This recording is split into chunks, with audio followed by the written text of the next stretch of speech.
என்னிலும் உன்னை சிறப்பாக்கிடுவேனே உன் எதிர்காலம் சிறகடிக்க எதுவும் செய்திடுவேன் துணிவுடன் என்றுமே நான் செய்திடுவேனே உன் மகிழ்வில் நான் மகிழ்ந்திடுவேனே உன் அருமையை நான் உணர்த்திடுவேனே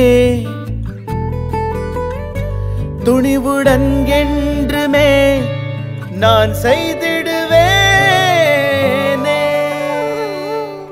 எக்கனவையும் நான் நனவாக்கிடுவேனே இணையாதிருந்தும் நான் முன்னேற்றிடுவேனே துணிவுடன் என்றுமே நான் செய்து கடந்த 25 ஆண்டுகளாக இது போன்ற நிகழ்வுகளில் எப்போதும் துணை இருந்து தைரியம் அளித்தோம். கோட்டக் லைஃப் என்றும் உங்களுடன்.